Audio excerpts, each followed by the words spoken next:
شروع اللہ کے نام سے جو بڑا مہربان نہایت رحم والا ہے۔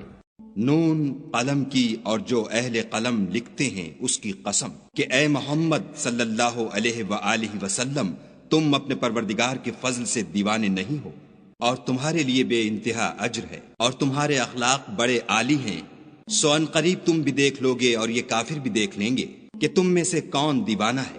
تمہارا پروردگار اس کو بھی خوب جانتا ہے جو اس کے رستے سے بھٹک گیا، اور ان کو بھی خوب جانتا ہے جو سیدھے رستے پر چل رہے ہیں۔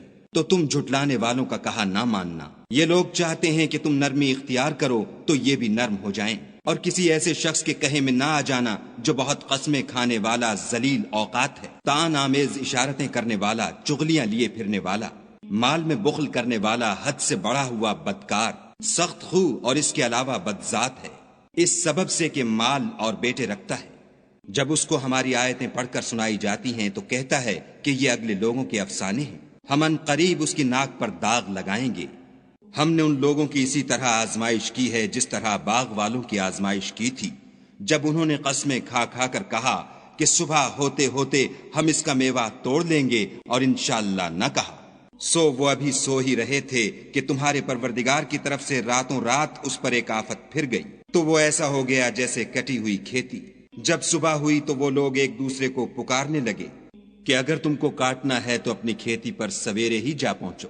تو وہ چل پڑے اور آپس میں چپکے چپکے کہتے جاتے تھے کہ آج یہاں تمہارے پاس کوئی فقیر نہ آنے پائے، اور کوشش کے ساتھ سویرے ہی جا پہنچے، گویا کھیتی پر قادر ہیں۔ جب باغ کو دیکھا تو ویران، کہنے لگے کہ ہم رستہ بھول گئے ہیں، نہیں بلکہ ہم برگشتہ بخت بے نصیب ہیں۔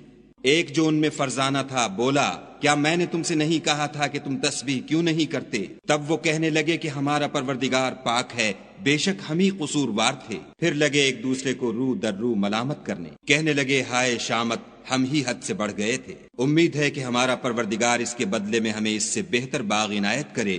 ہم اپنے پروردگار کی طرف رجوع لاتے ہیں۔ دیکھو عذاب یوں ہوتا ہے، اور آخرت کا عذاب اس سے کہیں بڑھ کر ہے، کاش یہ لوگ جانتے ہوتے۔ پرہیزگاروں کے لیے ان کے پروردگار کے ہاں نعمت کے باغ ہیں۔ کیا ہم فرما برداروں کو نافرمانوں کی طرح نعمتوں سے محروم کر دیں گے؟ تمہیں کیا ہو گیا ہے، کیسی تجویزیں کرتے ہو؟ کیا تمہارے پاس کوئی کتاب ہے جس میں یہ پڑھتے ہو کہ جو چیز تم پسند کرو گے وہ تم کو ضرور ملے گی؟ یا تم نے ہم سے قسمیں لے رکھی ہیں جو قیامت کے دن تک چلی جائیں گی کہ جس شے کا تم حکم کرو گے وہ تمہارے لیے حاضر ہوگی؟ ان سے پوچھو کہ ان میں سے اس کا کون ذمہ لیتا ہے؟ کیا اس قول میں ان کے اور بھی شریک ہیں؟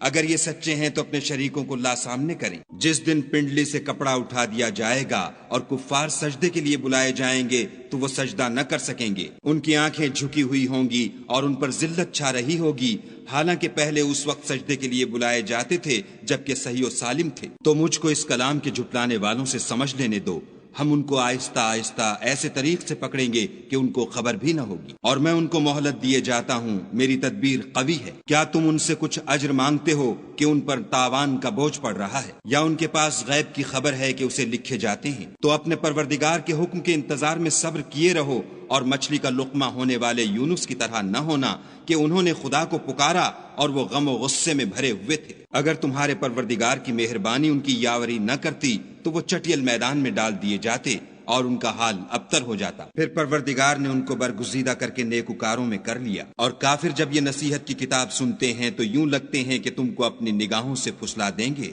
اور کہتے ہیں کہ یہ تو دیوانہ ہے۔ اور لوگو، یہ قرآن اہل عالم کے لیے نصیحت ہے۔